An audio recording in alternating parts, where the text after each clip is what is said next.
दर्शकों ब्रेक तो बाद तुहाडा स्वागत है जी। रात सैंड वाली इशू तो पहला हमेशा तरह आपां अपने दर्शकों ने फेसबुक मैसेज लवांगे। साडे कोल पहले सैगमेंट ते साडी वीर भैणां दे काफ़ी सारे फेसबुक मैसेज आए ने, 52 के करीब मैसेज ने। साडे कोल पहला मैसेज आया है वीर कश्मीर विरकी जदा लिखते हैं, डॉक्टर साहब तुहानूं ते तुहाडी सारी टीम नूं वाहिगुरू जी का खालसा वाहिगुरू जी की फतेह। और इन्होंने खालसा जिंदाबाद के नारे लगाए ने। मनजीत सिंह मठारू जी सानूं लिखते हैं, इन्होंने 2 मैसेज ने साडे पहले सैगमेंट ते। ये लिखते हैं thanks for enlightening the operation and killing the Kashmir people and their independent movement supporting by Gursikh from the whole world is as the same voice sounding by Dhan Shri Guru Tegh Bahadur साहब फादर ऑफ धन श्री गुरु Gobind Singh Sahib ji the save the human rights of all the people of the now and of future. Khalsa जिंदाबाद, खालसा जिंदाबाद। मठारू साहब का बहुत बहुत शुक्रिया। इन्होंने उस इतिहास वाल इशारा दवाया जी कि बेशक तिलक ते जंजू सिੱਖੀ ने नकारे सन, गुरमत का रस्ता नहीं सी जी, पर मुढ़लियां धार्मिक आज़ादियां दे लई गुरु तेग बहादुर साहब ने शहादत दी। सो इन्हों दा ये कहना है कि हर सिख ये फख्र महसूस करता है कि असीं दुनिया च जिथे भी मनुखी हकों का घाण हुंदा है उस दे लई खलोंदे। और उन्होंने एप्रीशिएट किया है कि असीं कश्मीरियां दे हकों दे लई इस रिपोर्ट नूं विचार चर्चा दे विच जी। अगला मैसेज फिर उन्हों दा हैगा है, पढ़ो ते जानो रोशन करो मन, पढ़ो ते जानो ते लिखो, रोशन करो जहान, आज़ाद पैदा होना ते मरना आज़ाद, क्यों जो कुदरत आज़ाद है ते मैं ते आपां क्यों मरीए गुलाम, गुरु का सिख कदे गुलाम नहीं हो सकता, नहीं तो पढ़ के देख लो जागत जोत श्री गुरु ग्रंथ साहब जी। नो डाउट बिल्कुल ठीक फरमाया इन्होंने। और मैं अक्सर भाई रतन सिंह भंगू प्राचीन पंथ प्रकाश जो कहते हैं खालसा बादशाह जा बागी ਜਾਂ ਖਾਲਸਾ ਇੰਡੀਪੈਂਡੈਂਟ ਸੋਵਰਨ ਹੈ ਜਾਂ ਉਹਦੇ ਲਈ ਲੜ ਰਹੇ।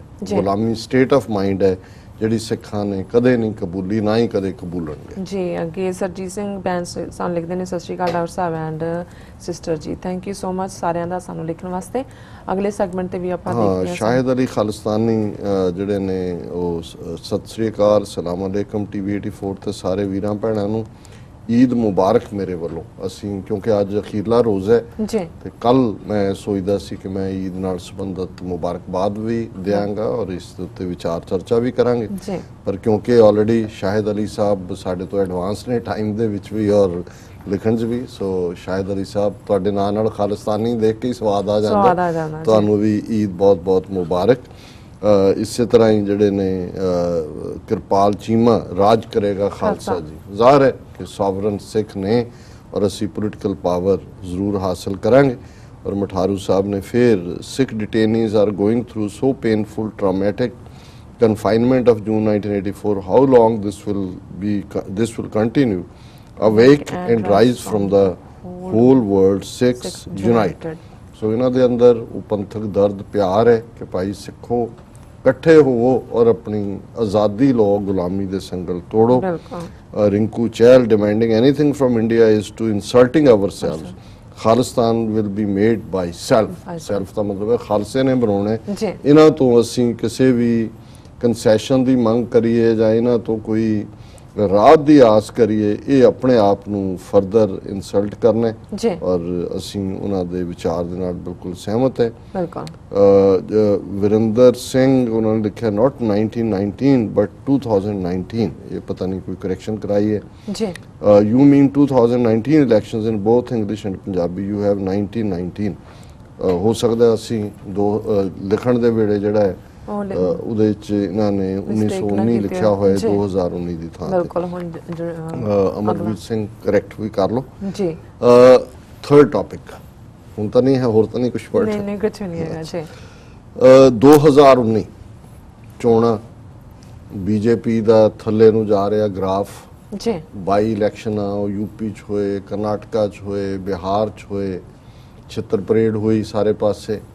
और घट्टो घट्ट जिहड़ियां खेतरी पार्टियां ने और अपने आप नूं नैशनल पार्टियां कहण वालियां भी कांग्रेस या कम्यूनिस्ट, उन्हां नूं भी इस गल की समझ आनी शुरू हुई कि भी वो पुराने जमाने लद गए, हुण तुहानूं लोकल समझौते ही करने पैणगे। और वो भी अपने आइवरी टावर चों थल्ले उतरे और उन्होंने आपसी गठबंधन करके जिहड़े वोट वेस्ट हुंदी सी थर्ड धिर दे नाल वो बचाई। नतीजा है भी बीजेपी नूं पटकनी मिली है हर पासे।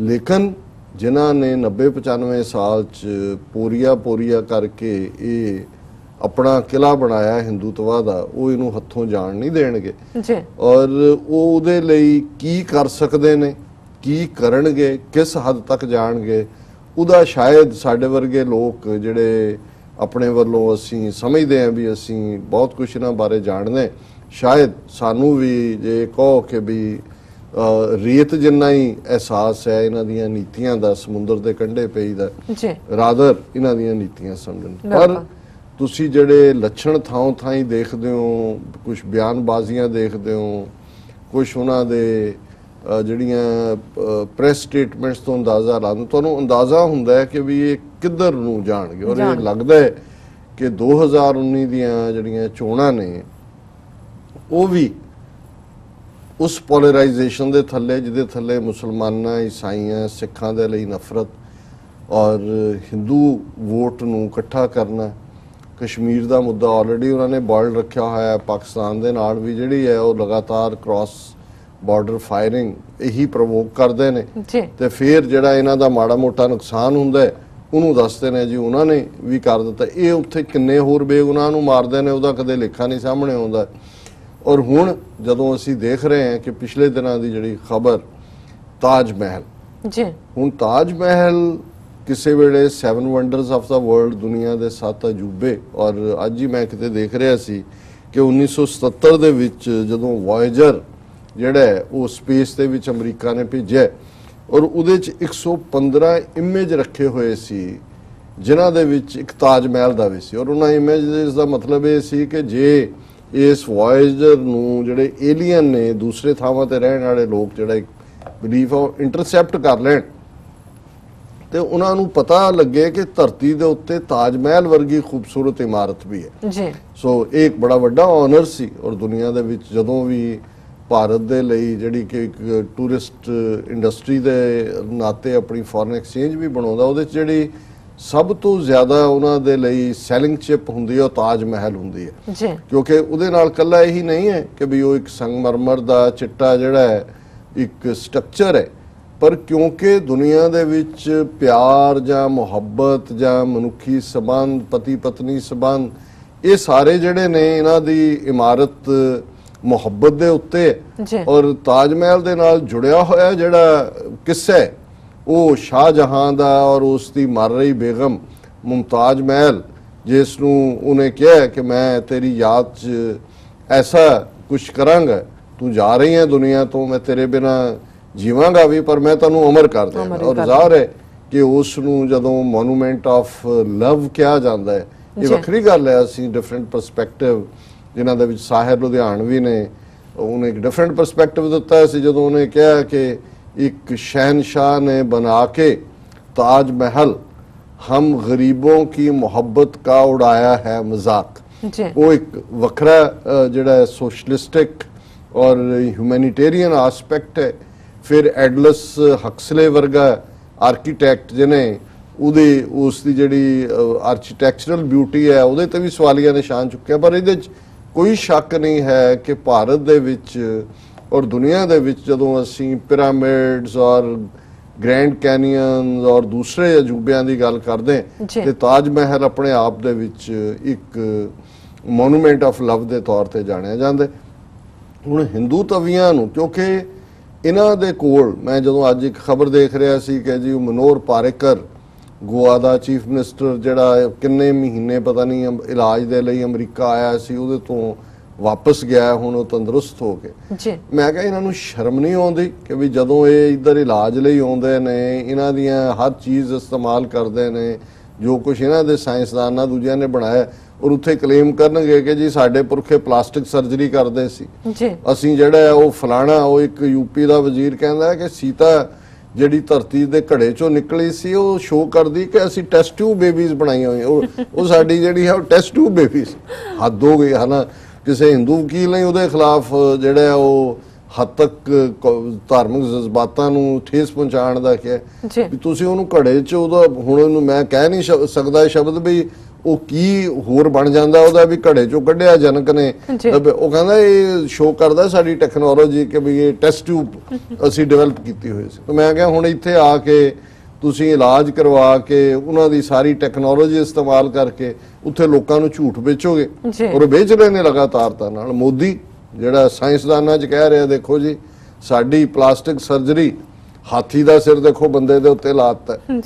ਸੋ ਹੁਣ ਕੁੱਲ ਮਿਲਾ ਕੇ ਪਰ ਕਿਉਂਕਿ ਜਿਹੜਾ ਮੁਗਲਿਆ ਰੂਲ ਹੈ ਖਾਸ ਤੌਰ ਤੇ ਜਿਹੜਾ ਬਾਬਰ ਦੇ ਨਾਲ ਸ਼ੁਰੂ ਹੁੰਦਾ ਹੈ, ਬਹਾਦਰ ਸ਼ਾਹ ਜ਼ਫਰ ਦੇ ਨਾਲ ਜਾਂਦਾ ਹੈ, ਉਹਦੇ 'ਚ ਉਹਨਾਂ ਦੀ ਜਿੱਥੇ ਉਹਨਾਂ ਦਾ ਇੱਕ ਜ਼ਾਲਮਾਨਾ ਪਾਰਟ ਸੀ ਉੱਥੇ ਜਿਹੜਾ ਉਹਨਾਂ ਦਾ ਕ੍ਰੀਏਟਿਵ ਪਾਰਟ ਸੀ ਜਿਹਦੇ 'ਚ ਉਹ ਫਤਿਹਪੁਰ ਸੀਕਰੀ ਹੋਏ, ਤਾਜ ਮਹਿਲ ਹੋਏ, ਲਾਲ ਕਿਲਾ ਹੋਏ, ਉਹ ਬਾਦਸ਼ਾਹ ਸੀ ਇਮਾਰਤ ਸਾਜ਼ੀ ਦੇ ਉਹਨਾਂ ਦੇ ਉਹ ਸਾਰੇ ਪਾਰਟ ਨੂੰ।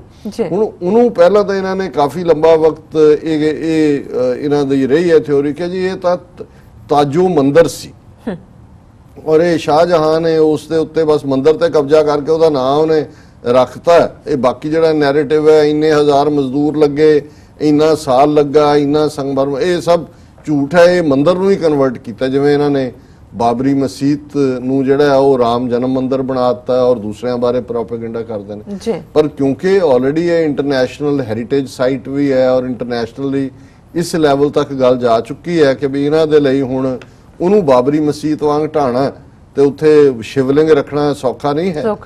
ਲੇਕਿਨ ਇਹਨਾਂ ਨੇ ਜਦੋਂ ਯੋਗੀ ਆਦਿੱਤਿਆਨਾਥ ਚੀਫ ਮਿਨਿਸਟਰ ਬਣਿਆ ਉਹਨੇ ਜਿਹੜੀ ਟੂਰਿਸਟ ਸਰਕਟ ਬਣਾਇਆ, ਤਾਜ ਮਹਿਲ ਨੂੰ ਬਾਹਰ ਕੱਢਤਾ, ਉਹਦੇ ਚੋਂ ਕੋਈ ਫੰਡਿੰਗ ਨਹੀਂ। ਸੁਪਰੀਮ ਕੋਰਟ ਨੇ ਪਿੱਛੇ ਜੇ ਇੱਕ ਫੈਸਲੇ ਉਹਦਾ এনवायरमेंट ਗੰਦਾ ਹੈ, ਚਾਰ ਚਫੇਰੇ ਗੰਦਗੀ ਹੈ, ਉਸ ਦਾ ਰੰਗ ਜਿਹੜਾ ਉਹ ਕਮਜ਼ੋਰ ਹੋ ਰਿਹਾ ਔਰ ਉੱਥੇ ਥੋਰੋਫੇਅਰ ਵਾਂਗ ਲੋਕ ਆਉਂਦੇ ਜਾਂਦੇ ਨੇ। ਹੁਣ ਕਿਉਂਕਿ within India archaeological survey of India ਦੀ ਇਹ ਦੇਖ ਰੇਖ ਥੱਲੇ ਹੈ, ਸੋ ਉਹਨਾਂ ਨੇ ਦੇਖਦੇ ਆ ਕਿ ਬਈ ਇਹਨੂੰ ਕਿਸੇ ਹੋਰ ਪਾਸੋਂ ਵੀ ਡੈਮੇਜ ਨਾ ਹੋਏ। ਇੱਕ ਜਿਹੜੀ ਐਂਟਰੀ ਜਿਹਦੇ ਚ ਥੋਰੋਫੇਅਰ ਸੀ, ਆਮ ਲੋਕਾਂ ਦਾ ਆਉਣਾ ਜਾਣਾ ਸੀ, ਉਹਦੇ ਤੇ ਉਹਨਾਂ ਨੇ ਗੇਟ ਲਾ ਦਿੱਤਾ ਔਰ ਉਹਦੇ ਤੋਂ ਕੁਝ ਵਿੱਥ ਦੇ ਉੱਤੇ ਉਸ ਵੈਸਟਰਨ ਦਰਵਾਜ਼ੇ ਦੇ ਇਹਨਾਂ ਨੇ ਕੋਈ ਝੂਠਾ ਜਿਹਾ ਮੰਦਿਰ ਉੱਥੇ ਖੜਾ ਕੀਤਾ ਹੋਇਆ ਹੁਣੇ ਹੀ ਤਾਜ਼ਾ ਔਰ ਉਹਨੂੰ ਉਹਨਾਂ ਨੇ ਕਿਹਾ ਜੀ ਇਹ 400 ਸਾਲ ਪਹਿਲਾਂ ਦਾ ਮੰਦਿਰ ਹੈ। ਹੁਣ ਕਿਉਂਕਿ ਇਹ ਹੁਣ ਕਲੇਮ ਤਾਜੋ ਮੰਦਿਰ ਵੱਲ ਵੀ ਜਾਣਾ, ਉਹਨਾਂ ਨੇ ਕਹਿਣਾ ਜੀ ਆਹ ਵੀ ਮੰਦਿਰ ਹੈ ਔਰ ਜਿਹੜਾ ਇਹ ਸੀ ਇਹ ਵੀ ਮੰਦਿਰ ਹੈ। ਹੁਣ ਉਹਨਾਂ ਨੇ ASI ਵਾਲਿਆਂ ਨੇ ਆਰਕੀਓਲੋਜੀਕਲ ਸਰਵੇ ਆਫ ਇੰਡੀਆ ਨੇ ਉਸ ਦੇ ਉੱਤੇ ਗੇਟ ਇੰਸਟਾਲ ਕੀਤਾ ਔਰ ਇਹਨਾਂ ਨੇ ਵਿਸ਼ਵ ਹਿੰਦੂ ਪਰਿਸ਼ਦ ਨੇ ਜਿਹੜੀ ਖਬਰ ਕਰਕੇ ਮੈਂ ਇਹਨੂੰ ਪਿਕ ਕੀਤਾ ਔਰ ਇਹ ਖਬਰ ਹੀ ਹੈ with the Taj Mahal gate vandalized, Hindutva politics is plumbing new depths। ਕਿ ਵੀ ਉਹਨਾਂ ਨੇ ਵਿਸ਼ਵ ਹਿੰਦੂ ਪਰਿਸ਼ਦ ਦੇ ਦਰਜਨਾ ਜਿਹੜੇ ਵਰਕਰ ਹੈ ਉਹਨਾਂ ਨੇ ਆ ਕੇ ਜਿਹੜਾ ਆਰਕੀਓਲੋਜੀਕਲ ਸਰਵੇ ਆਫ ਇੰਡੀਆ ਦਾ ਲਾਇਆ ਹੋਇਆ ਉਹ ਗੇਟ ਸੀ ਉਸ ਨੂੰ ਸਟੀਲ ਗੇਟ ਉਸ ਨੂੰ ਉਹਨਾਂ ਨੇ ਤੋੜ ਦਿੱਤਾ ਔਰ ਉਹਨਾਂ ਨੇ ਕਿਹਾ ਕਿ it blocked the way to the temple. ਉਹਨਾਂ ਨੇ ਕਿਹਾ ਜੀ ਜਿਹੜਾ ਸਾਡੇ ਮੰਦਿਰ ਨੂੰ ਰਸਤਾ ਜਾਂਦਾ ਹੈ ਇਹ ਗੇਟ ਜਿਹੜਾ ਉਸ ਰਸਤੇ ਨੂੰ ਬਲੌਕ ਕਰਦਾ ਹੈ ਔਰ ਇਸ ਚ ਹਾਲਾਂਕਿ ਉਹਨਾਂ ਨੇ ਕਿਹਾ ਵੀ ਭਾਵੇਂ ਉਹ ਜਾਲੀ ਮੰਦਿਰ ਹੀ ਹੈ ਪਰ already archaeological survey of India ਨੇ ਅਨਦਰ ਰਾਊਟ ਉਸ ਮੰਦਿਰ ਦੀ ਐਕਸੈਸ ਜਿਹੜੀ ਆ ਉਹ ਕ੍ਰੀਏਟ ਕਰਕੇ ਦਿੱਤੀ ਔਰ ਇਹ ਜਿਹੜਾ ਉਹਨਾਂ ਦਾ ਸਾਰਾ ਯਤਨ ਹੈ ਇਹ ਆਰਟੀਕਲ ਇਸ ਉੱਤੇ ਕਈ ਪਾਸੇ ਆਏ ਨੇ ਔਰ ਉਹਨੇ ਕਿਹਾ ਵੀ ਆਲਰੇਡੀ ਇੱਕ BJP ਦਾ MLA ਕਹਿ ਚੁੱਕਾ ਹੈ UP ਦਾ ਕਿ Taj Mahal is a blot on Indian culture ਕਿ ਵੀ ਇਹ ਤਾਂ ਸਾਡੇ ਕਲਚਰ ਦੇ ਉੱਤੇ ਧੱਬਾ ਔਰ ਆਦਿੱਤਿਆਨਾਥ ਯੋਗੀ ਨੇ ਵੀ ਕਿਹਾ ਸੀ ਕਿ ਭਾਰਤ 'ਚ ਸਿਰਫ ਤਾਜ ਮਹਿਲ ਨਹੀਂ ਹੈ ਇਹ ਤਾਂ ਮੁਗਲਾਂ ਦਾ ਜਿਹੜਾ ਹੈ ਉਹ ਸਾਡੇ ਤਾਜੋ ਮੰਦਰ ਨੂੰ ਬਦਲਿਆ ਹੋਇਆ। ਸੋ ਕੁੱਲ ਮਿਲਾ ਕੇ ਮੈਨੂੰ ਇਹ ਲੱਗਦਾ ਹੈ ਕਿ ਵੀ ਜਦੋਂ ਅਸੀਂ ਇਸ ਸਾਰੇ ਪਾਰਟ ਨੂੰ ਦੇਖਦੇ ਹਾਂ ਕਿ ਵੀ ਇੱਕ ਪਾਸੇ ਕਿਵੇਂ ਮਾਈਨੋਰਿਟੀਜ਼ ਐਲੀਨੇਟ ਹੋਈਆਂ, ਵਿਰੋਧੀ ਪਾਰਟੀਆਂ ਇਕੱਠੀਆਂ ਹੋ ਰਹੀਆਂ, ਦਲਿਤ ਵੋਟ ਬੈਂਕ, ਆਦੀਵਾਸੀ ਵੋਟ ਬੈਂਕ। ਹੁਣ ਜਿਵੇਂ UP ਦੇ ਵਿੱਚ ਇੱਕ ਜਿਹੜੀ BJP ਦੀ MP ਬਣੀ ਬਹੁਜਨ ਸਮਾਜ ਪਾਰਟੀ ਛੱਡ ਕੇ ਆਈ ਸੀ ਪਿਛਲੇ ਦਿਨਾਂ 'ਚ ਉਹਨਾਂ ਨੇ ਕਿਹਾ ਕਿ ਵੀ ਇਹ ਜਿਹੜੀ BJP ਦੀ ਇੰਟੈਂਸ਼ਨ ਹੈ ਇਹ ਬਾਬਾ ਸਾਹਿਬ ਅੰਬੇਦਕਰ ਦੇ ਸੰਵਿਧਾਨ ਨੂੰ ਤੋੜ ਕੇ ਡਿਸਟਰੋਏ ਕਰਕੇ ਮਨੂੰ ਸਿਮਰਤੀ ਨੂੰ ਲਾਗੂ ਕਰਨਾ ਹੈ। ਹਾਲਾਂ ਹੁਣ ਉਸ ਤੋਂ ਬਾਅਦ ਉਹਦਾ ਇੰਟਰਵਿਊ ਇੱਕ ਦੋ ਥਾਂ ਤੇ ਆਇਆ, ਉਹਦੇ ਨਾਲ ਸੀਨੀਅਰ ਬੰਦੇ ਬੈਠੇ ਹੁੰਦੇ ਨੇ ਕਿ ਉਹਨੇ ਕਿਹੜੇ ਸਵਾਲ ਦਾ ਜਵਾਬ ਦੇਣਾ ਕਿਹਨਾਂ ਦਾ ਨਹੀਂ ਦੇਣਾ। ਸੋ ਕੁੱਲ ਮਿਲਾ ਕੇ ਜਿਹੜੇ ਈਵਨ ਦਲਿਤ ਮੈਂਬਰ ਪਾਰਲੀਮੈਂਟ ਇਹਨਾਂ ਦੀ ਟਿਕਟ ਤੇ ਚੁਣੇ ਵੀ ਗਏ ਉਹਨਾਂ ਦਾ ਵੀ ਸਾਹ ਘੁੱਟ ਰਿਹਾ, ਉਹਨਾਂ ਨੂੰ ਵੀ ਇਹ ਰਿਅਲਾਈਜ਼ ਹੋ ਰਿਹਾ ਵੀ ਅਲਟੀਮੇਟਲੀ ਇਹ ਤਾਂ ਸਭ ਕਾ ਸਾਥ ਸਭ ਕਾ ਵਿਕਾਸ ਦੇ ਨਾਂ ਥੱਲੇ ਇਹ ਤਾਂ ਇਹਨਾਂ ਦਾ ਮੰਤਵ ਹੀ ਜਿਹੜਾ ਉਹ ਹਿੰਦੂ ਰਾਸ਼ਟਰ ਵੱਲ ਲਿਜਾਣਾ। ਸੋ ਅਸੀਂ ਸਮਝਦੇ ਹਾਂ ਕਿ ਇਹ ਜਿਹੜਾ ਇਸ ਜੇ ਅਸੀਂ ਇਹ ਤਾਜ ਮਹਿਲ ਨਾਲ ਰਿਲੇਟਡ ਵਿਸ਼ਵ ਹਿੰਦੂ ਪਰਿਸ਼ਦ ਦੀ ਇਹ ਅਪਰੋਚ ਦੇਖੀਏ ਤੇ ਮੈਨੂੰ ਲੱਗਦਾ ਹੈ ਕਿ 2019 ਦੀਆਂ ਪਾਰਲੀਮੈਂਟ ਚੋਣਾਂ ਤੋਂ ਪਹਿਲੇ ਬਹੁਤ ਕੁਝ ਐਸਾ ਹੋਏਗਾ ਜਿਹੜਾ ਧਰੂਵੀਕਰਨ ਕਰੇਗਾ, ਨਫ਼ਰਤ ਫੈਲਾਏਗਾ ਜੀ ਔਰ ਇਹ ਸਾਰੇ ਨੂੰ ਜਿਹੜਾ ਉਹ ਔਖਾ ਹੋਏਗਾ ਹੈਂਡਲ ਕਰਨਾ। ਬਿਲਕੁਲ ਡਾਕਟਰ ਸਾਹਿਬ, ਹੁਣ ਤੁਸੀਂ ਸਾਡੇ ਦਰਸ਼ਕਾਂ ਨੂੰ ਦੱਸ ਦਿਓ ਅੱਜ ਦਾ ਵਿਚਾਰ। ਅੱਜ ਦੇ ਵਿਚਾਰ ਲਈ ਜਿਵੇਂ ਅਸੀਂ ਥਰਸਡੇ ਦੇ ਪ੍ਰੋਗਰਾਮ 'ਚ ਭਗਤ ਨਾਮਦੇਵ ਜੀ ਦੀ ਬਾਣੀ ਦਾ ਸ਼ਬਦ ਵਿਚਾਰਦੇ ਹਾਂ। ਜੀ 59 ਸ਼ਬਦ ਨੇ ਉਹਨਾਂ ਦੀ ਬਾਣੀ ਦੇ, ਔਰ ਇਹ ਧਨਾਸਰੀ ਰਾਗ ਦਾ ਸ਼ਬਦ ਜਿਹੜਾ ਬੜਾ ਪਪੂਲਰ ਹੈ, ਸਾਡੇ ਰਾਗੀ ਸਿੰਘ ਗਾਇਨ ਕਰਦੇ ਨੇ ਅਕਸਰ। ਜੀ ਮਾਰਵਾੜ ਜੈਸੇ ਨੀਰ ਬਾਲਹਾ ਬੇਲ ਬਾਲਹਾ ਕਰਹਲਾ ਜਿਉ ਕੁਰੰਕ ਨਿਸਨਾਦ ਬਾਲਹਾ ਤਿਉ ਮੇਰਾ ਮਨ ਰਾਮਈਆ ਤੇਰਾ ਨਾਮ ਰੂੜੋ ਰੂਪ ਰੂੜੋ ਅਤ ਰੰਗ ਰੂੜੋ ਮੇਰੋ ਰਾਮਈਆ ਰਹਾਓ। ਜੀ ਰਾਮਈਆ ਸੋਹਣਾ ਰਾਮ, ਸੋਹਣਾ ਵਾਹਿਗੁਰੂ, ਰੂੜੋ ਖੂਬਸੂਰਤ ਸੁੰਦਰ, ਕਿ ਹੇ ਵਾਹਿਗੁਰੂ ਤੇਰਾ ਨਾਮ ਰੂੜੋ, ਤੇਰਾ ਨਾਮ ਬੜਾ ਸੋਹਣਾ, ਰੂਪ ਰੂੜੋ, ਤੂੰ ਬਹੁਤ ਸੋਹਣਾ ਲੱਗਦਾ ਹੈ ਤੇ ਤੂੰ ਬੜਾ ਰੂਪਵਾਨ ਹੈ। ਅਤ ਰੰਗ ਰੂੜੋ ਮੇਰੋ ਰਾਮਈਆ, ਮੇਰਾ ਸੋਹਣਾ ਰਾਮ ਸੋਹਣਾ ਹੀ ਸੋਹਣਾ ਹੈ ਚਾਰ ਚਫੇਰੇ। ਜੀ ਹੁਣ ਇਹ ਰਹਾਓ ਹੈ ਕਿ ਉਸ ਵਾਹਿਗੁਰੂ ਦੀ ਤਾਰੀਫ, ਜਿਸ ਵਾਹਿਗੁਰੂ ਦੇ ਵਿੱਚ ਭਗਤ ਜੀ ਔਰ ਰੱਬ ਦੇ ਰਸਤੇ ਤੁਰੇ ਹੋਏ ਆਪਣੇ ਆਪ ਨੂੰ ਸਮੋਹ ਲੈਂਦੇ ਨੇ, ਔਰ ਇਹਦੇ 'ਚ ਉਹਨਾਂ ਨੇ ਫਿਰ 5-6 ਉਹ ਅਲੰਕਾਰ ਭਗਤ ਜੀ ਨੇ ਇਸਤੇਮਾਲ ਕੀਤੇ ਨੇ ਜੀ ਜਿਹੜੇ ਦੁਨਿਆਵੀ ਨੇ, ਕਿ ਕਿਹੜੀ ਚੀਜ਼ ਕਿਹਨੂੰ ਬਹੁਤ ਪਿਆਰੀ ਹੈ। ਔਰ ਸ਼ੁਰੂਆਤ ਹੈ ਮਾਰਵਾੜ ਜੈਸੇ ਨੀਰ ਬਾਲਹਾ ਬੇਲ ਬਾਲਹਾ ਕਰਹਲਾ। ਹੁਣ ਮਾਰਵਾੜ ਡੈਜ਼ਰਟ ਦਾ ਏਰੀਆ ਹੈ ਜਿਹਦੇ 'ਚ ਸਿੰਧ ਵੀ ਸੀ, ਰਾਜਸਥਾਨ ਵੀ ਸੀ, ਗੁਜਰਾਤ ਵੀ ਸੀ। ਹਾਲਾਂਕਿ ਉੱਥੋਂ ਦੇ ਸੇਠ ਬੜੇ ਮਸ਼ਹੂਰ ਨੇ, ਉਹਨੂੰ ਮਾਰਵਾੜੀ ਕਹਿੰਦੇ ਨੇ। ਪਰ ਮਾਰਵਾੜ ਦੇ ਵਿੱਚ ਕਿਉਂਕਿ ਜਿੱਥੇ ਰੀਤਾ ਹੁੰਦਾ ਹੈ, ਡੈਜ਼ਰਟ ਹੁੰਦਾ ਹੈ, ਪਾਣੀ ਨਹੀਂ ਹੁੰਦਾ। ਜੀ ਤੇ ਭਗਤ ਜੀ ਕਹਿੰਦੇ ਨੇ ਜਿਵੇਂ ਮਾਰਵਾੜ ਦੇ ਵਿੱਚ ਉਸ ਡੈਜ਼ਰਟ ਦੇ ਵਿੱਚ ਪਾਣੀ ਬੜਾ ਪਿਆਰਾ ਲੱਗਦਾ ਹੈ, ਜੇ ਕਿਤੇ ਓਏਸਿਸ ਆ ਜਾਏ ਪਾਣੀ ਦਾ, ਜਿਹਨੂੰ ਨਖਲਸਤਾਨ ਕਹਿੰਦੇ ਨੇ, ਤਾਂ ਬੱਲੇ ਬੱਲੇ ਹੋ ਜਾਂਦੀ ਹੈ। ਜੀ ਮਾਰਵਾੜ ਜੈਸੇ ਨੀਰ ਬਾਲਹਾ, ਬਾਲਹਾ ਇਹ ਵਲਬ ਸ਼ਬਦ ਹੈ ਸੰਸਕ੍ਰਿਤ ਦਾ, ਜਿਹਦਾ ਮਤਲਬ ਹੁੰਦਾ ਹੈ ਪਿਆਰਾ। ਤੇ ਬਾਲਹਾ ਸਾਰੇ 'ਚ ਸ਼ਬਦ ਇਸਤੇਮਾਲ ਹੋਇਆ ਕਿ ਜਿਵੇਂ ਰੇਗਿਸਤਾਨ ਦੇ ਵਿੱਚ ਮਾਰਵਾੜ ਵਰਗੀ ਥਾਂ ਦੇ ਉੱਤੇ ਪਾਣੀ ਬੜਾ ਪਿਆਰਾ ਲੱਗਦਾ ਹੈ। ਬੇਲ ਬਾਲਹਾ ਕਰਹਲਾ, ਕਰਹਲਾ ਬੌਲਦ ਨੂੰ ਕਹਿੰਦੇ ਨੇ, ਬੈਲ ਨੂੰ। ਜੀ ਹੁਣ ਬੈਲ ਨੂੰ ਜਿਹਨੂੰ ਡਾਂਗਾਂ ਹੀ ਪੈਂਦੀਆਂ ਚਾਰ ਚਫੇਰੇ, ਜੇ ਹਰੀਆਂ ਹਰੀਆਂ ਬੇਲਾਂ ਮਿਲ ਜਾਣ ਬਿਲਕੁਲ ਗ੍ਰੀਨ, ਤੇ ਉਹ ਤਾਂ ਚਾਹ ਨਾਲ ਹੋਰ ਵੀ ਜਿਹੜਾ ਉਹ ਉਛਲਦਾ ਹੈ। ਜੀ ਕਿ ਜਿਵੇਂ ਮਾਰਵਾੜ ਦੇ ਵਿੱਚ ਪਾਣੀ, ਬੇਲ ਬਾਲਹਾ ਕਰਹਲਾ, ਬੈਲ ਨੂੰ ਜਿਵੇਂ ਉਹ ਹਰੀਆਂ ਵੇਲਾਂ ਖਾਣੀਆਂ ਬਹੁਤ ਪਿਆਰੀਆਂ ਲੱਗਦੀਆਂ, ਜੀ ਜਿਉਂ ਕੁਰੰਕ ਨਿਸਨਾਦ ਬਾਲਹਾ, ਕੁਰੰਕ ਹਿਰਨ ਨੂੰ ਕਹਿੰਦੇ ਨੇ। ਔਰ ਰਾਤ ਦੇ ਵੇਲੇ ਹਿਰਨ ਬਾਰੇ ਕਿਹਾ ਜਾਂਦਾ ਹੈ ਕਿ ਉਹ ਮਿਊਜ਼ਿਕ ਦਾ ਬੜਾ ਪ੍ਰੇਮੀ ਹੈ, ਤੇ ਜਦੋਂ ਉਹਨੂੰ ਜਿਹੜੀ ਹੈ ਰਾਤ ਨੂੰ ਬੜੀ ਖੂਬਸੂਰਤ ਨਾਦ ਸ਼ਬਦ ਸੁਣਾਈ ਦਿੰਦਾ ਤੇ ਉਹ ਬੜਾ ਖੁਸ਼ ਹੁੰਦਾ। ਤਿਉ ਮੇਰਾ ਮਨ ਰਾਮਈਆ, ਕਿ ਮੈਨੂੰ ਇਵੇਂ ਹੀ ਪਿਆਰਾ ਰਾਮ, ਸੋਹਣਾ ਰਾਮ ਪਿਆਰਾ ਲੱਗਦਾ ਹੈ ਜਿਵੇਂ ਮਾਰਵਾੜ 'ਚ ਪਾਣੀ, ਜਿਵੇਂ ਹਿਰਨ ਨੂੰ ਨਾਦ ਔਰ ਬੈਲ ਨੂੰ ਜਿਹੜਾ ਉਹ ਹਰੀਆਂ ਵੇਲਾਂ। ਜੀ ਤੇਰਾ ਨਾਮ ਰੂੜੋ ਰੂਪ ਰੂੜੋ ਅਤ ਰੰਗ ਰੂੜੋ ਮੇਰੋ ਰਾਮਈਆ ਜਿਉ ਧਰਣੀ ਕੋ ਇੰਦਰ ਬਾਲਹਾ ਕੁਸਮ ਬਾਸ ਜੈਸੇ ਪਵਰਲਾ ਜਿਉ ਕੋਕਲ ਕੋ ਅੰਬ ਬਾਲਹਾ ਤਿਉ ਮੇਰਾ ਮਨ ਰਾਮਈਆ।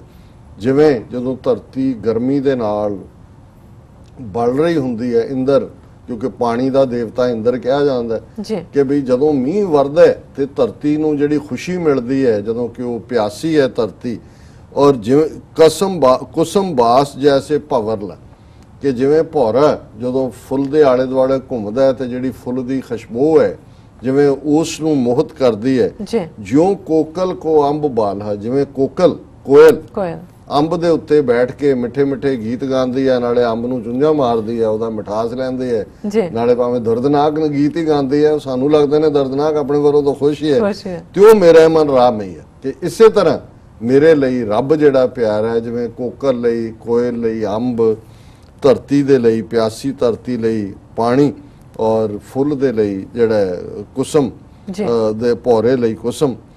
ਚਕਵੀ ਕੋ ਜੈਸੇ ਸੂਰ ਬਾਲਹਾ ਮਾਨ ਸਰੋਵਰ ਹੰਸਲਾ ਤਿਉ ਤਰਣੀ ਕੋ ਕੰਤ ਬਾਲਹਾ ਤਿਉ ਮੇਰਾ ਮਨ ਰਾਮਈਆ। ਇਹ ਜਿਹੜਾ ਸੂਰਜ ਤੇ ਚਕਵੀ, ਇਸ ਦਾ ਆਪਸ ਦੇ ਵਿੱਚ ਇਹ ਕਵੀਆਂ ਦੀਆਂ ਕਲਪਨਾਵਾਂ ਨੇ, ਉਹਨੂੰ ਪਿਆਰਾ ਲੱਗਦਾ ਹੈ। ਮਾਨ ਸਰੋਵਰ ਹੰਸਲਾ, ਹੰਸ ਜਿਹੜਾ ਉਹ ਮਾਨ ਸਰੋਵਰ ਦੀ ਝੀਲ ਦੇ ਉੱਤੇ ਉਹਨਾਂ ਹੰਸਾਂ ਨੂੰ ਬੜਾ, ਉਹ ਤਿੱਬਤ 'ਚ ਮਾਨ ਸਰੋਵਰ, ਉਸ ਨੂੰ ਪਿਆਰਾ ਲੱਗਦਾ ਹੈ।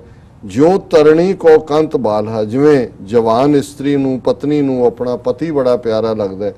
ਤਿਉ ਮੇਰਾ ਮਨ ਰਾਮਈਆ। ਇਸੇ ਤਰ੍ਹਾਂ ਮੈਨੂੰ ਰਾਮ ਬਹੁਤ ਪਿਆਰਾ ਲੱਗਦਾ ਹੈ। ਜੀ ਤੇ ਫੇਰ ਭਗਤ ਜੀ ਫਰਮਾਉਂਦੇ ਨੇ, ਬਾਰਕ ਕੋ ਜੈਸੇ ਖੀਰ ਬਾਲ ਹੈ, ਚਾਤਰਕ ਮੁਖ ਜੈਸੇ ਜਲ ਤਰ, ਮਛਲੀ ਕੋ ਜੈਸੇ ਨੀਰ ਬਾਲ ਹੈ, ਤਿਉ ਮੇਰਾ ਮਨ ਰਾਮਈਆ। ਜਿਵੇਂ ਬੱਚੇ ਨੂੰ ਦੁੱਧ ਬੜਾ ਪਿਆਰਾ ਲੱਗਦਾ ਹੈ, ਚਾਤਰਕ ਜਿਹੜਾ ਬਬੀ ਹੈ ਪ੍ਰਿਓ ਕਰਦਾ ਹੈ ਵੀ ਉਹਦੇ ਮੂੰਹ ਦੇ ਵਿੱਚ ਸਵਾਦ ਬੂੰਦ ਪਏ, ਮੀਂਹ ਉਹਨੂੰ ਪਿਆਰਾ ਲੱਗਦਾ ਹੈ। ਜੀ ਮਛਲੀ ਕੋ ਜੈਸੇ ਨੀਰ ਬਾਲ ਹੈ, ਮੱਛੀ ਪਾਣੀ ਬਿਨਾ ਨਹੀਂ ਰਹਿ ਸਕਦੀ, ਉਹਨੂੰ ਜਿਹੜਾ ਹੈ ਉਹ ਪਾਣੀ ਬਹੁਤ ਪਿਆਰਾ ਲੱਗਦਾ, ਉਹਦੀ ਜਿੰਦ ਜਾਨ ਹੀ ਪਾਣੀ ਹੈ।